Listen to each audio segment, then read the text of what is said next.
And here we are, second week in a row. David, how you doing? Good. Nice to be back, Nico. Nice to be back indeed. Nico. Say that again? Nice to be alive, Nico. Yeah, that's never a bad place to be, right? Mm. You know, we were just talking about this right before the live. I guess we'll start Mm. right there.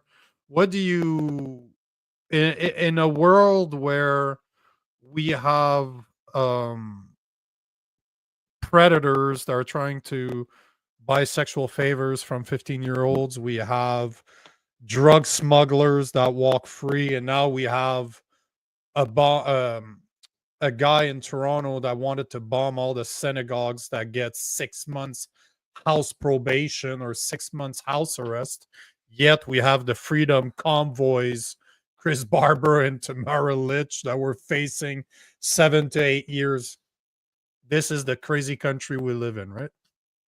It's an absurd country, and I referred to it as an anarcho tyranny last week. I haven't seen that word or that description in, my God, must be decades. I totally forgot what it meant, but it refers to a state, so-called democratic state, that spends most of its time persecuting its political enemies, convicting them, throwing them in jail, and leaving the real criminals alone. And this is sort of what you alluded to, because the National Post did a fascinating piece the other day about what do you get for murder for, if I can say the word, RAPE, and for, say, armed robbery. People committing armed robbery are getting out of prison in 2 years. People committing SA are getting out of prison in 4 years. Murderers are getting out in 6 years. We're being sentenced to 6 years. This recently happened in Calgary, as you know, a manslaughter conviction for 6 years. That's a conviction. It'll probably be out a lot less time than that. But 7 years for Tamara Leach for peaceful protest. What did she do? What did she destroy? Did she set a building on fire? No. Did she occupy a public building or private? No. Did she hurt anybody? No. Actually, I think she probably saved perhaps hundreds of thousands of lives. I really do believe that. Chris Barber, what did he do? Well, he actually encouraged people to move their trucks out of the way so that traffic could flow. He actually did what he worked with the police as much as he possibly could. Once again, did he occupy a public or a private building? Absolutely not. Did he set anything on fire? Did he destroy anything? Did he break a window? No, absolutely not. In fact, Chris Barber actually cleared the snow at because the city wouldn't do it. 8 years is what the Crown is asking for peaceful protests. And this is insane. I talked to a lot of my American friends in the journalism racket. I sometimes call it that. It's a good word. The people I liaise with, I work with, and they're saying, "What is up with Canada? You're going to put these two in jail for 7 or 8 years for peaceful protest." And here's the kicker, Nico: the government of Ontario, Doug Ford. This is not. Don't blame Mark Carney completely for this. Blame Mark Carney for a lot of this, but Doug Ford is the guy who is going to get the truck, because they want to confiscate Chris Barber's truck, the iconic big red. It's known. This was a symbol of the Freedom Convoy, a symbol of the protest, and that's why they want to confiscate it. And it just adds injury to injury, not insult to injury, injury to injury, because this is part of this man's livelihood. So they don't want him to work anymore. They want to destroy this man as much as possible because he didn't stick to the narrative. He defied the government, and they want this man to suffer, really, really suffer. I call this Bolshevism. This is exactly how a communist state would behave. This is embarrassing. And I tell you, when I talk to Chris and Tamara, I've never seen more stoic, more heroic individuals in the face of what they might actually get from this judge. And they have to, and this amazes me too. And I told this to my post-millennial editor last week. She said, "Well, when are they going to get sentenced?" I said, "Okay." I said, "Hold on to your seat, Libby. 2 months from now, October 7th, they're not going to know they're sentenced October 7th. That's 25 months almost to the day that this trial began, this mischief trial, the longest mischief trial in Canadian, perhaps world history. Lawrence Greenspan, the counsel, the attorney for Tamara Leach, told me he believes it could be the longest mischief trial in world history. And it's been a show trial. It's been a Stalinist show trial from day one. But that should make any Canadian embarrassed to be Canadian right now. And I'm at the same time, I'm embarrassed. I'm infuriated that we've come to this. And as you pointed out, we let other people out of prison. We don't even contemplate putting people in prison for 8 years for really serious crime, for actual crimes. As far as I'm concerned, these people committed no crimes. And this is the worst part, is that this is just one of the problems. They're going after them to set an example. And as we've said before here, as we said last week, and as I've said many times, the actual process is the punishment. Because chances are in October, they're going to end up with probably nothing. But 24 months, 26 months, it's insane that they've been just scaring them and scaring anybody out there that even considers standing up to the government. Because that's the message. If you do something we do not appreciate or we don't like, we will use our justice system against you. And that's all it was. It's really just the process is the punishment. And Prairie said something I like, because this is a word they love to use, occupy. That's the term they use. So as citizens, don't we just all occupy Canada? Because that's true, right? We live here. So it's very interesting to see how they're treating it. It's interesting to see the left-leaning media, just not just the media, but even left-leaning commentators, podcasters, and content creators just saying that those guys are traitors. And I'm like, hey, hold on here. Do you not remember that as a guy that did not get the whoop whoop, I lost all of my rights? I couldn't go anywhere outside of the grocery store and the pharmacy. That's it. I lost my career. I couldn't teach martial art anymore. I had to build a gym in my own house just to work out. But they're calling Tamara Leach and Chris Barber traitors when our government took our right away in the same fashion as socialist and communist countries do. Yet they're the traitors. This is where we're at right now. And I think that's what blows my mind the most.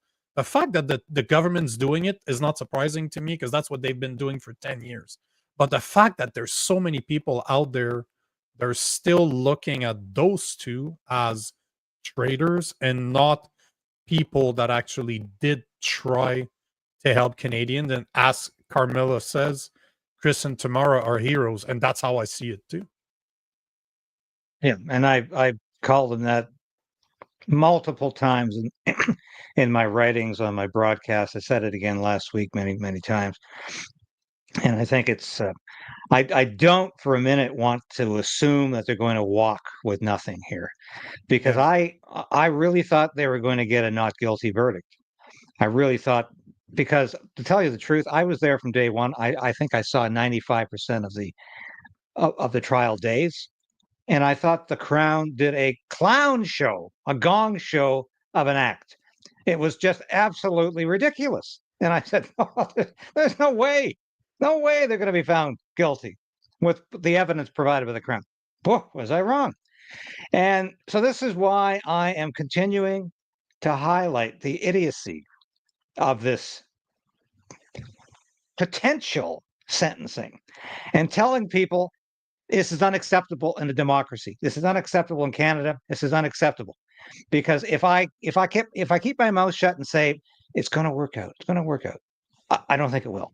And this is why I'm going to continue to talk about this until October 7th. As you should, because one thing, I spent a lot of my time in the US, and they do have freedom of speech. At least that's what their constitutions say.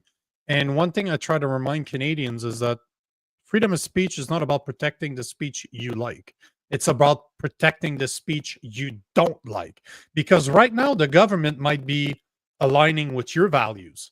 But the day that it doesn't anymore, what conservative have been going through for the past 5 years, it's going to continue, it's going to switch, and you're going to be the victim of your own laws that you agreed to pass because it suited you. And this is what bothers me the most out of all of this, because you might not agree with what they did, and that's fine. But at the end of the day, they didn't break any laws. They had to engage the Emergency Act in order to go after them because they didn't break any law. I was there.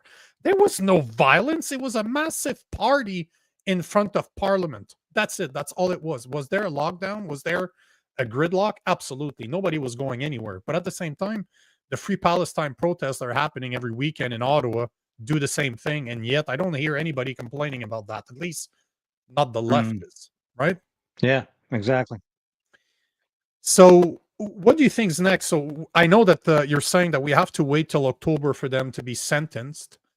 And it could be anything from a $2,500 fine, if I'm not mistaken. That's the lower end, to a 7 or 8 years. But what's your gut telling you, since you've been there so much? You've been there for, as you said, 95% of the time. What's your gut telling you about the sentencing? What do you think is going to happen?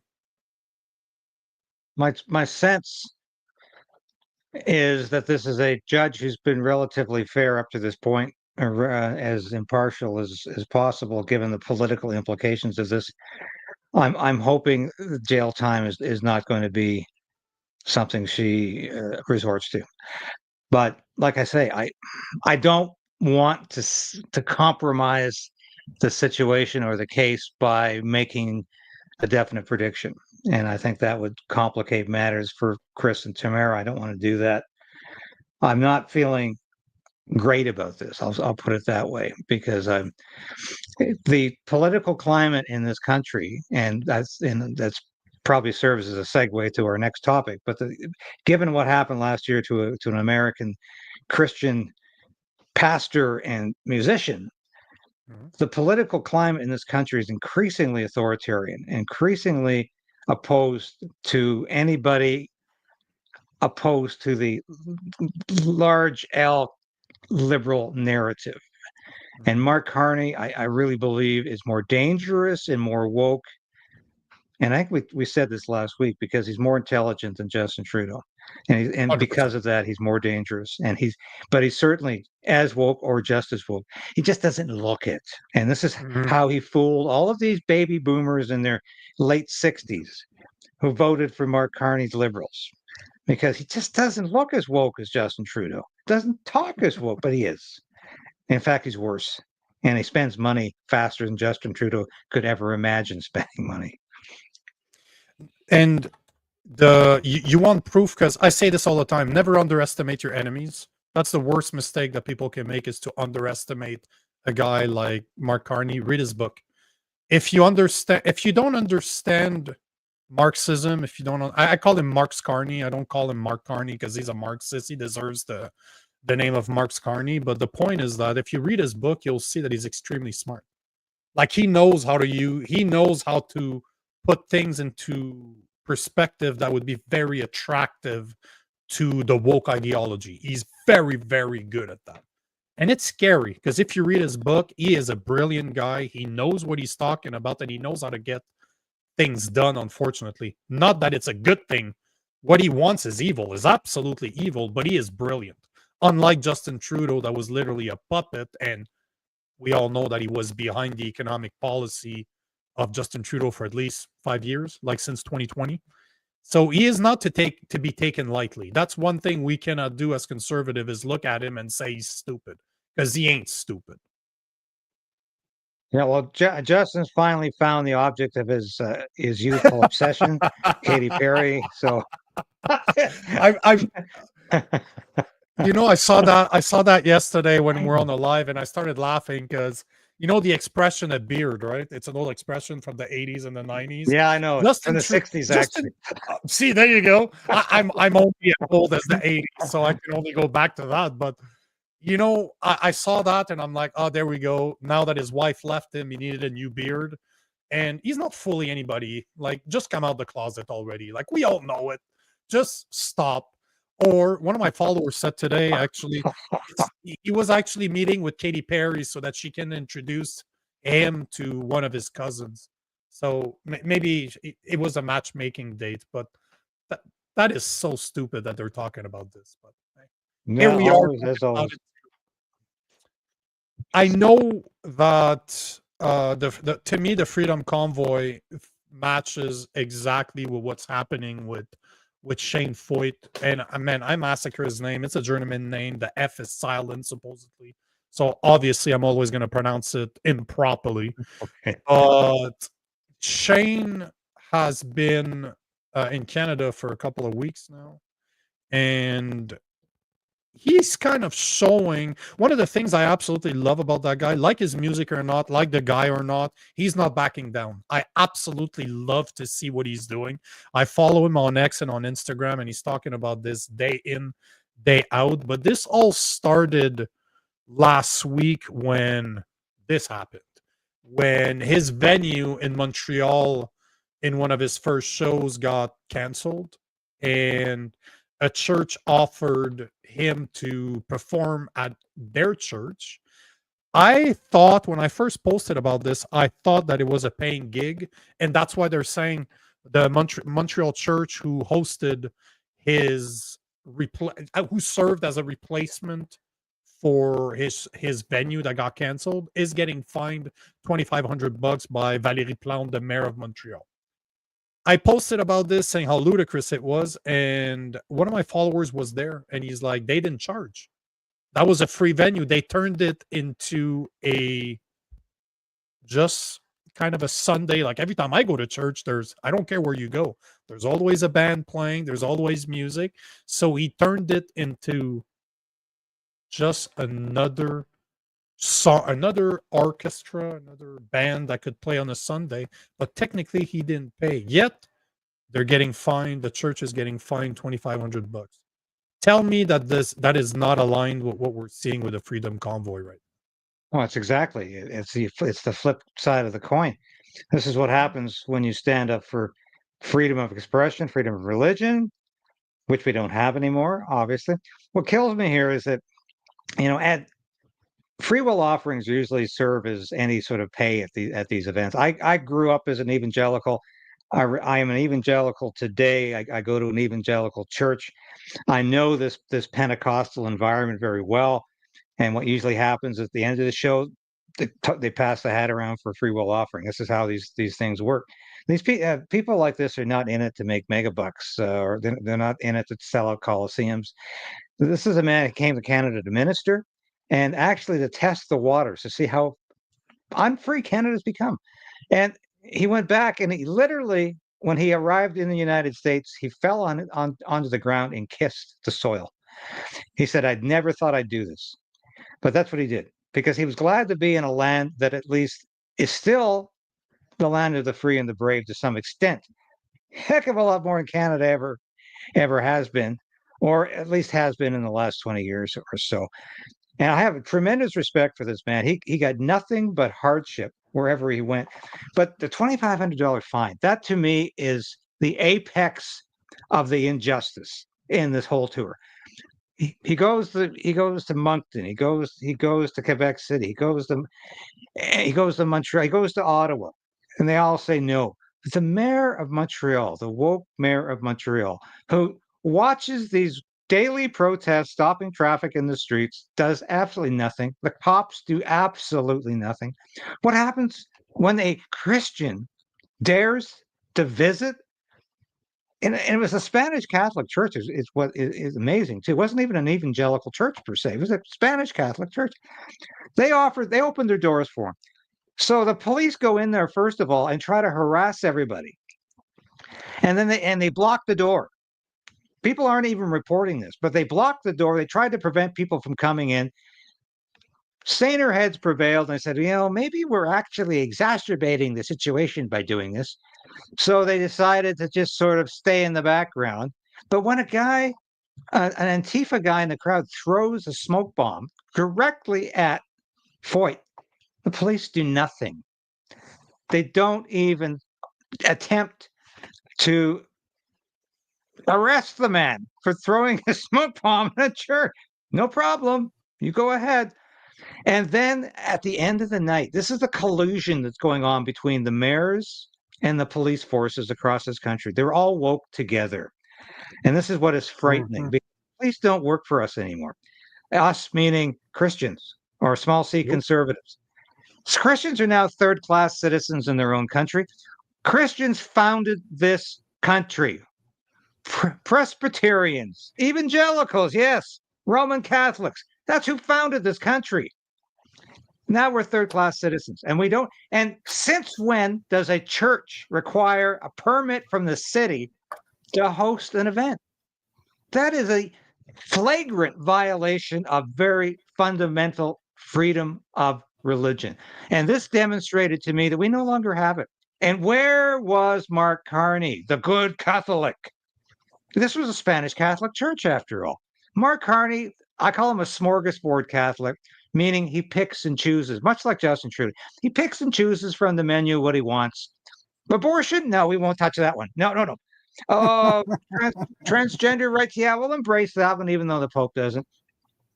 And this is exactly what really, really got me upset, because there was no pushback from the federal government or any provincial government. They were all in this together. And $2,500, fine. And the police said that before they left for the evening. They said, hey, you guys, you're going to get fined for this. You're going to get a fine for this. What the hell are the police doing now? They refuse to break up these protests that are sometimes violent. I had a friend in Montreal named Natasha, quite a well-publicized event, was roughed up at a protest. Police took the protesters' side who were roughing her up. Mhm. Did nothing to stop it. And Natasha was traumatized for weeks over that. And rightly so, because she was not only physically injured, she thought, who is going to defend me if this happens again? Because the police are not on our side anymore. And I have this to say as well. Where in the hell was Pierre Poilievre during this? Again, absent without leave. I'm sorry, you're door knocking. You're door knocking in Alberta. You're door knocking in Battle River-Crowfoot. Yeah, I know, you're door knocking. Maybe this would have been a good opportunity for Pierre Poilievre to stand up again and say, hey, I said once I believe in freedom of religion and freedom of speech. I still do. He couldn't do it. He couldn't do it. And once again, I'm very, very disappointed in Pierre Poilievre for not standing up for this guy, because he was MAGA affiliated and he had a picture of Donald Trump on his website. So that makes him really bad for Canada. I mean, how stupid are these people? Donald Trump's the legally elected president of the United States. The MAGA people elected him. We're dealing with Donald Trump right now over tariffs. But these idiot mayors, these idiots in Canada think, well, we'll just push Donald Trump a little harder. Maybe that'll show him. And see, that is one of those parts that it's a 90-10 issue for Pierre Poilievre. He's literally running in Alberta, the most Christian province arguably in Canada, the most conservative one by far. All he had to do is to stand up. All he had to do is to say, guys, if it's okay for Muslims to block Bloor and Yonge, the busiest intersection in Toronto, just because they want to pray, if they can close down parks everywhere in Canada because they want to pray, why is Shane a problem? Why? Explain to me what he did that was wrong. There's nothing wrong. It's just that the left likes Muslims, but they don't like Christians. Plain and simple. But I thought that in Canada, even as a Christian, we live in a secular society which everything should be the same, right? The state is supposed to be separate from religion, but that also means that religion or religious rights should be equal across the board. If a certain group is able to do something, why isn't that another group is not able to do something? And that has nothing to do, my co-host on the Political Orphans is an atheist, and we talk about this all the time, and he's like, but this is bullshit. We need to be able to be equal. You can't tell me that some are preferred over others and then tell me afterwards that Canada's free. It's not. Clearly, he's the perfect example. And if you've listened to his songs, they're just your typical Christian songs. He's not talking about politics. He's talking about Jesus Christ. He's not talking about, you can disagree with him with the abortion. You can disagree with his gender ideology that he doesn't believe in. But he has the right to sing. And this is the problem. You have the Freedom Convoys, Lynch and Barber, they're looking at 7 to 8 years. We're looking at a Christian singer that is here to preach. The churches that host him that didn't even charge want to fine him $2,500. Now we have the city of Winnipeg that just canceled his. They not only cancel. They not only don't want him in the park, but they revoked the permission that he already had, and that's what most people are not talking about. Even in the article from City V News, the title is so misleading. City denies permit for controversial Christian musician Winnipeg appearance. Yet their first line, the city of Winnipeg has canceled a booking permit, meaning he had it. They revoked it. And they're saying that after careful analysis, we've determined that it's not operationally feasible to allow this event at Central Park because it's not a ticketed event. Forecasting attendance is a challenge. So what happens on weekends when people just show up to use the park? And let's be honest here for a second. If it was a Muslim group that wanted the park, they would have given it to them, and that would have been the end of it, or else it would have been an outrage. Yet, love that guy because he's not standing down. He continues to tour. He continues to do what he was here to do, and he's just exposing how hypocritical our government actually is. I want to make one point. You said the left likes Muslims, but that ostensibly is true. Yes, they will always side with Muslims. But the left really, if they looked at what Muslims believe in, they would not like Muslims. Because I'm the master of ceremonies every year at the 1 Million Person March here in Ottawa and across Canada. And it's organized by a Muslim named Camille El Sheikh. He's a very dear friend of mine. And Camille was outraged over what happened in Montreal. And Camille was outraged over how the left wants to sow discord between Christians and Muslims. Half of these people at these Muslim parades in Toronto and Montreal are not even practicing Muslims. They are Antifa masquerading as Muslims, because Antifa and Muslims have nothing in common at all. They do not share the same ideology. They do not share the same morality, the same social mores at all. And this is all about causing disunity in the faith community in Canada, so that we're at each other's throats instead after the government. Because Trudeau always was shocked when he talked to Muslims, and they said, well, we don't accept abortion. We don't believe in your gender ideology. We don't believe in any of your, your claptrap. And Trudeau would say, oh, you've fallen for that far-right extremist ideology from the United States. And of course, they laughed at him. They just laughed at him. We've always believed this. And so this is what's going on with all of this nonsense. It's an attempt to divide the faith community so they don't have a chance to have a unified front against the government. This is going to fall apart again in September when the third anniversary of the 1 Million Person March for Children happens again. And it's going to be a huge event, and it's going to unify the faith community again and show the Mark Carney government that he has no support amongst the faith community of any kind. Christians, Jews, Muslims, Sikhs, Hindus, everybody gets involved in this because we all share a love for our children and a hatred for a government that intrudes upon the family. And that's what Mark Carney, that's what Justin Trudeau is all about. And so it's an absolute outrage, but I can't wait to talk to Sean Feucht next week on my show, because I really think this is a guy who has caught the authoritarian tenor of Canada right now, and he's exposed it to the world. And all I can say is Donald Trump was watching all of this very closely, and he's saying, so the same week that Donald Trump issued guidance to federal employees that you have a right to express your religion, you have a right to be whatever you are. And of course, he's really talking to evangelicals and conservative Catholics who were crushed by the Biden administration. crushed by school boards, investigated by the FBI. Donald Trump is telling them, you have a right to be an evangelical Christian in this country. In fact, 40% of the country is evangelical Christian. You have a right to be a conservative Roman Catholic. You have a right to do that. And the government's not going to tell you you don't have a right. In this country, sorry, we're third-class citizens now. And Mark Carney is watching all of this and laughing. And he somehow thinks he's going to put this all together in some sort of awful coalition.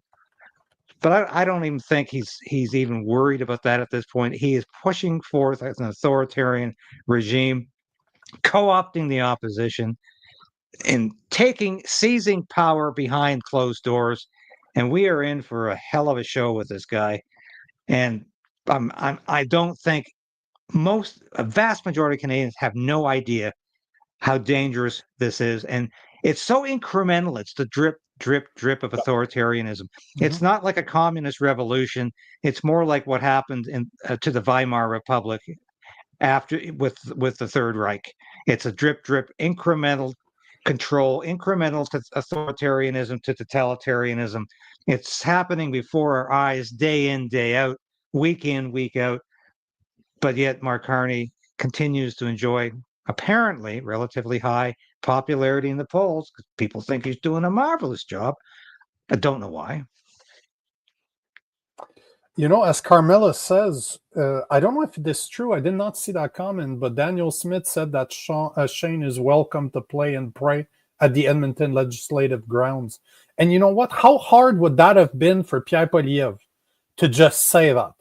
That's it, plain and simple. Just to say, you know what? In the riding that I'm running into the by-election, you're welcome to show up. Like, that's it. He could have passed a comment like that. That's done. It shows that he's listening. It shows that he cares. But once again, Pierre Poilievre did not have the balls to stand up for anything. I don't know. I don't know what else to say about this guy anymore, because to me, he's just controlled opposition now. I don't see what else he could be, because he doesn't stand up for anything that's conservative. Anything. I'm glad Carmela brought that up, because I had forgotten to mention that. I was going to say he's coming back in August. He's going to do Saskatoon, Winnipeg, Edmonton, Abbotsford, and Kelowna. And I'm going to be talking to him about that next week. But Edmonton's the one that really impresses me, because yes, Premier Danielle Smith has invited him to perform on the grounds of the provincial legislature. She's turning this upside down. She's turning the narrative upside down, saying, you're welcome. This is a province that welcomes Christians. Who's the real leader of the conservative movement in Canada? I would argue it's Premier Danielle Smith, 100%. Who is an old friend of mine. I just love this woman as a leader. She's fantastic. And this shows real guts.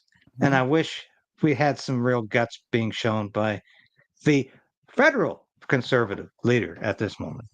And yet, to me, it's common sense. It's not even courageous for Daniel Smith to say, you're welcome, because this is the truth. He should be welcome, no matter if you're Christian or not. All she's saying is common sense, what Canadians used to stand for. Plain and simple. But yet, she has the balls. Pierre Poilievre doesn't. So I don't know how that's happening, but I'm a fan. I'm a fan of Daniel Smith. Obviously, there's things I don't agree with. She's not perfect like anybody out there. But if I had to choose one single person to represent the Conservative Party, the conservative movement in Canada, at least an elected official, it's definitely her. I agree with you on that one. I'm a fan. I love the way she handles journalists. I love the way that she's giving Alberta a choice with the referendum. She's doing those town halls to try to figure out what they want. She's going to tough places like Edmonton, which they don't like her there. So you like her, don't like her, you got to respect her. Absolutely. What do you think about what's going on with Pierre Poilievre's by-election? Because now they have more than 200 candidates because of the longest ballot initiative. And now Election Canada announced last week that there are going to be changing the way that they're going to be allowing people to vote. So they're not going to have that 7-foot long ballot, but they're going to give you a smaller piece where you can write the name of the person you want to vote for. So what do you think about that? What do you think about Election Canada kind of not changing the rules, but adapting them, I guess? I think Elections Canada should have appealed a ruling that you don't have to pay anything to sign it. I think there has to be some monetary commitment. I've run in nominations in the past. I've run in political races in the past. You have to show some commitment, and you should at least be living in the riding. Not these people. These people are spread across the country. It's just stupidity. Yeah. And Elections Canada should have said, no, there's rules here. If you want to run in this by-election, we have definite rules. What they did, I don't think is necessarily a victory for Poilievre. I saw this from several YouTubers who really can't think past their nose, who were thinking, well, Pierre's won. I think he's in a worse situation. I don't think he's going to lose this by-election because No.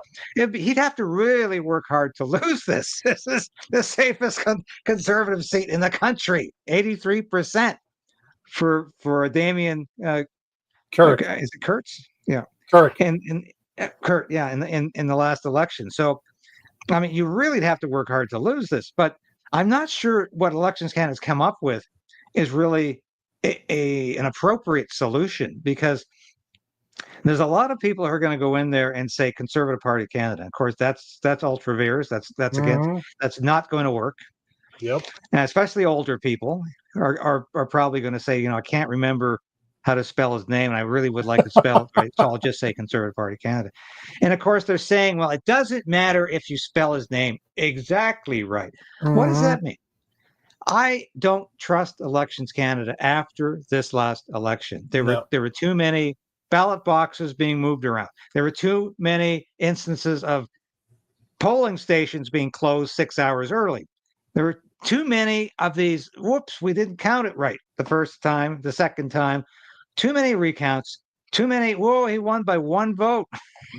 There was just so many discrepancies, so many problems with this last election.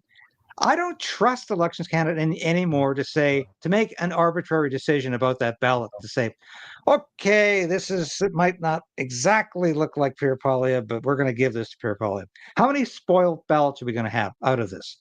Potentially a lot. So I don't think this is a solution that's amenable to Pierre Poilievre or any of the people there. And my heart goes out to a lot of the independent people who live in that riding. There's one woman whose name escapes me at the moment. She's an independent, running as an independent. She's a veteran of Canadian Armed Forces, veteran of Afghanistan. She's lived in that riding her whole life. And she's being lumped in, of course, with these 200 dolts who are on the ballot there, who have no interest in that riding, no idea even probably where it is. And this is an absolute another national embarrassment, this whole thing. And I'm not sure Elections Canada has come up with a winning solution to this at all. But at the same time, Bonnie Crickley, right? Bonnie Crickley? Yes, that's it. Bonnie Crickley, yes.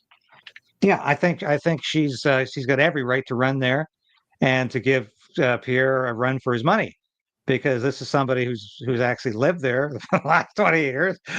Pierre has become fully Ontarioized in the last 21 years since he's lived in Ottawa. And this is a woman, I think, who has the right to at least give him a run for his money, as they say. So, but she's going to be lumped in with everybody else, because it's a crazy system now. Pierre Poilievre is as Albertan as Mark Carney is Ontarian. Yet that's the lie they're trying to sell us, right?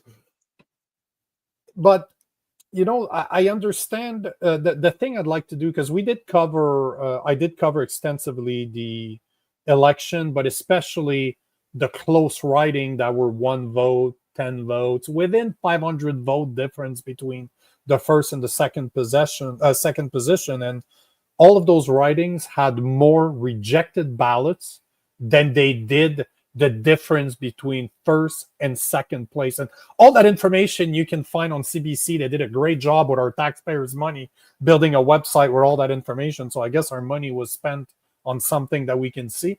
But I'm curious to see in that by-election what's going to be the ratio of rejected ballots because of some of the reason that you said. People can't spell Poilievre properly because obviously it's not that easy to spell, especially if you're English. And how many of those ballots are going to get rejected because they stepped out of the box, or they didn't write his name properly, or somebody just wrote PP, as in Pierre Poilievre. I'm very curious to see what's the average rejected ballots compared, like the national average during the last election. And I'm going to keep an eye on it because I've been looking at it the whole time. But it's in. I agree with you. I know the YouTubers. I know you don't want to name names, but I know exactly the YouTubers you're talking about that are all praising that like it's a victory. We were able to change Elections Canada's policy, but Election Canada in Terrebonne admitted that there was a problem, that they made a mistake on the postal code of the envelope that they sent pre-registered voters. They acknowledged the problem. We have multiple people that said that they voted for the Bloc, and that would have literally swapped the election for the Bloc instead of the Liberals. And they're like, not our problem. If you want this to be fixed, it's our fault, but we're not going to fix it. We need the party of the Bloc to do something. And yet they're helping the Conservatives now. Yeah, that's a hard sell for me, but that is unfortunately what the conservative content creators, journalists, and all of the people that back Pierre Poilievre are saying. You're absolutely right. That's what I'm seeing too. What can you do? What can you do? It's always going to be the question. I think this is a question that you and I, at least I'm going to ask you quite often because I'm really puzzled by it, and you've been in politics for a lot longer than I have. I don't know what the answer is, and that was the whole point of this show. That's why I wanted you and I to sit down and start doing these recordings, is what is it going to take for the conservative movement in Canada to realize that what we've been doing for the past 4 elections, for the past 10 years, ain't working. And having guys like Andrew Scheer is not the solution. Having guys like Pierre Poilievre is not the solution. It seems that we're moving more and more to the left, trying to please the left for the people that will never vote conservative just because it says conservative, instead of moving more to the right, where conservative people, conservative with a small c like you and I, are going to vote for. So what do you think it's going to take for the Conservative Party to get back on track? You know, it was getting there in this last election in terms of people, common sense people coming together. I've never seen so many blue collar workers and even unionized workers drift towards the Conservative Party. They rejected the NDP. And I think largely not just because of economic views, because these are people who increasingly are affluent and they don't want socialism anymore. But not only that, they have common sense views about life, and they don't want the state intruding upon their family, upon their business, upon who they are. They don't want the state telling them what to think. And I think we were getting there in this election, and I think Pierre fumbled the ball in all of this, not realizing the message was freedom. And this is, if you went to any of his Axe the Tax rallies, and I went to several of them, there were Reagan-esque moments at these rallies where Pierre Poilievre seemed to understand what this small c principle conservative message was all about. And it wasn't just about safe streets and safe communities and he'll have a job and you'll have a house and all love each other. It was about fundamentally changing Canada back to a country that values freedom of speech, freedom of religion, get back to basics. Get the government out of our lives. This is a message that resonates with huge numbers of people. I didn't hear much of it during the election campaign. Get the government out of my life. Allow me to make my own decisions for myself and my family. Pierre Poilievre talks that way once in a while, when he's in front of a crowd that he deems to be safe enough to hear that message. Yeah. He needs to say that message constantly. Secondly, as I said last week, Nico, I think Alberta separation or the threat of separation is going to shake this country up in a way that it needs to be shaken up. I'm not publicly declaring my support for Alberta independence. I'm publicly declaring my support for that to be an option for Albertans who want that as an option. I don't live in Alberta right now, but I do think that debate is healthy. I think the discussion, the discourse is healthy, not just for Alberta, but for the country, because Alberta is the freest province in the country. It's the only province that really takes freedom seriously. And as long as the rest of the country is fixated on Alberta, I think it's a great thing. And if it's worried about Alberta leaving with all of its money, I think that's a great thing too. Because if that's all Canada means anymore is equalization payments from Alberta, so that Quebec can have its cake and eat it too, which is that's all Quebec ever wants. Quebec never is that serious about separating. Even when it feels it's on the verge, it waters down what separation means. It becomes something like sovereignty association, which is René Lévesque's term for separation. But Quebec doesn't really want separation. It wants autonomy plus all of that money from Alberta. Keep it coming. Keep the cash flow coming. And when Quebec and Ontario think, hey, if Alberta leaves, the gravy train's over. We're not going to get that money anymore. Maybe that's going to make Ontarians and maybe even Quebecers think about what is it really mean to be a Canadian now? Is it just about sucking Alberta dry? For lots of people, Ontario, Quebec, that's all Canada is. And a little bit of authoritarianism thrown in too. Wanted to mention too, before I forget, there's more focus again this weekend, last weekend anyway, on the Online Safety Act in the UK, because now it's been expanded in terms of so-called children being on social media. And there's been accusations against Nigel Farage of the Reform Party saying he's just like Jimmy Savile, the notorious, I can't say the word, pedophile. And that, of course, it sparked an interest in me because I said, hey, Mark Carney talked about resurrecting Bill C-63 during the election campaign. But how he phrased it was safety, safety, safety. Of course, it's all about saving the children. Protect the children. But he's going to change the name of the bill too. It's no longer going to be the Online Harms Act. It's going to be the Online Safety Act, and it's going to be mirroring what they did in the UK, except worse, because our bill will have the thought crimes component in it again. And this is why Canada needs to be shaken up, because we are headed like sheep into this corral of authoritarianism. We're going over the edge into the abyss like lemmings, excuse me. We're following the leader into hell. And that's what Canada has become. And I'm issuing a clarion call. Wake up. Don't get woke. Wake up to what this government is doing to you, because it wants to control your heart, soul, and destiny.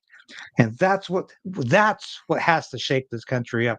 And if we don't get on the right track, the country's over and Alberta will be independent.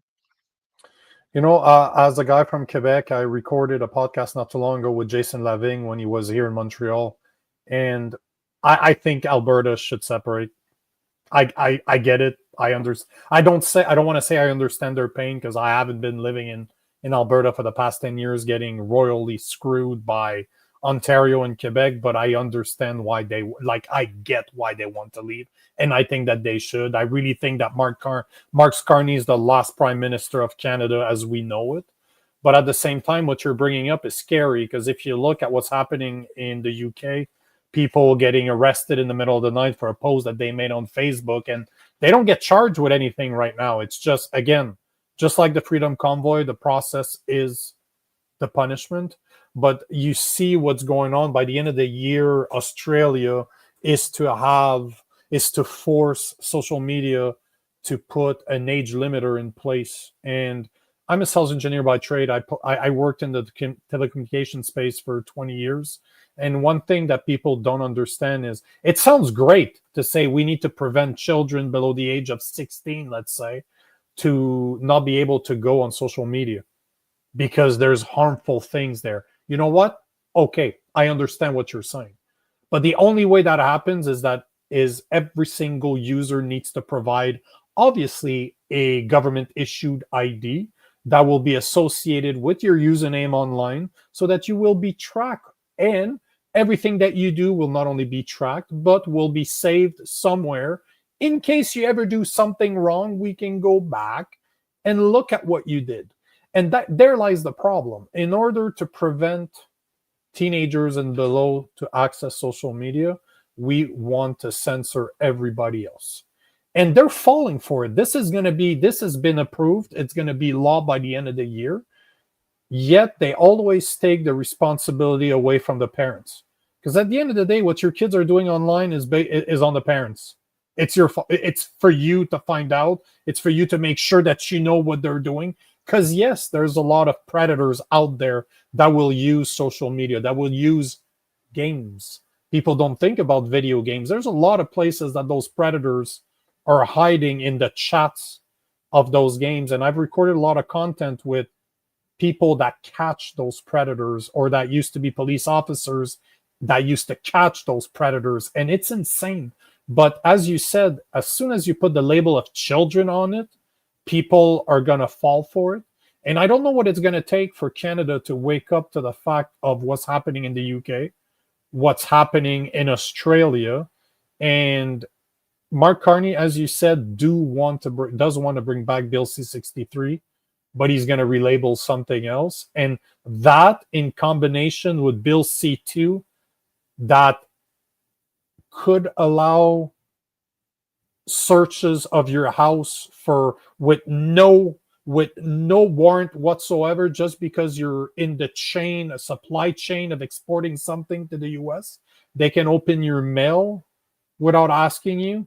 They will prevent $10,000 cash transaction or above. Like we went through it with John Carpe. We did a couple of deep dive, and it's insane what Bill C-2 can do in conjunction with the hate bill. You're basically going to remove all the rights of Canadians if the government doesn't like you. You're absolutely screwed.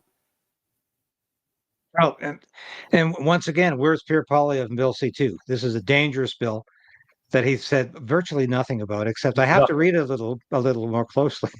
140 pages. If you're tired one day, 140 pages for you. But that's, once again, he's turning his back on the real issues in this country. And what makes it laughable is that Mark Carney's stolen all of his talking points. You hear Mark Carney do a speech, he sounds just like Poilievre. They've stolen his talking with strong national defense, safe streets, safe communities. Of course, it's not clear whether Mark Carney really is talking about the same phenomena that Pierre Poilievre is talking about, but they at least share the same talking points. So this is the time Pierre Poilievre should be coming up and saying, hey, you know what the real issue here is? Freedom in Canada, and it's being taken away from you. The cops are going to come to your door and arrest you just because they didn't like what you posted. There's that great interview with Donald Trump and Herr Keir Starmer. I will not call him sir. I don't know who the hell decided to knight this man for being a fat bureaucrat. I have no idea.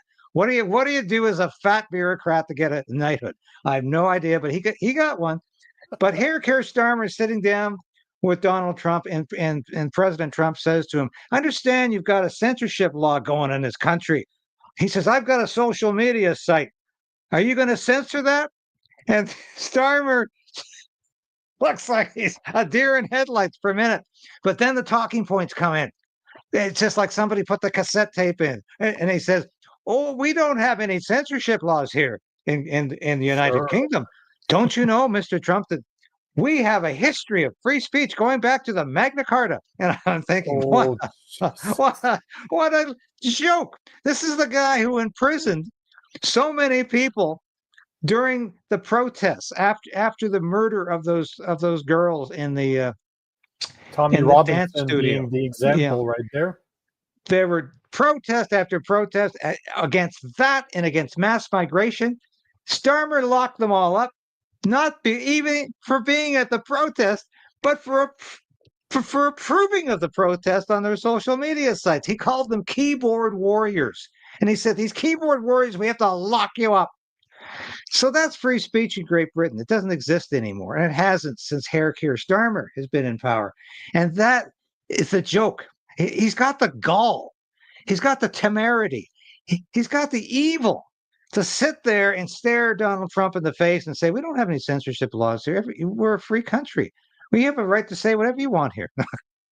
I think, what a joker. What a clown. But these are the people who are running the world right now. And Mark Carney and Keir Starmer, two peas in a pod. These people couldn't be more alike in terms of what they want and their ability to stand in front of a camera and lie to your face and not have any problem doing so, because as the Bible says, their conscience has been seared with a hot iron, and they can say and they can do anything that they want to say, and they don't care how bad or how much of a lie it is. It doesn't affect their conscience. They don't have a conscience anymore. We only have a few minutes left, but I wanted to ask you something, because now we have Pierre Poilievre that's not talking about the real issues. We have Mark Carney that's stealing all of his ideas because Pierre Poilievre is so left. He's such a liberal that all they need to do is change the blue for a red background. Ba-bam! It became a liberal policy. And now you have Mark Carney asking Stephen Harper's help on how to deal with Trump. So, like, I don't even know what to say about this. I looked at this week and I'm like, are you guys kidding me? And then the conservatives are praising that, saying that, oh, finally Carney is getting to his senses somehow, and he's asking Stephen Harper for help. To me, are you guys insane?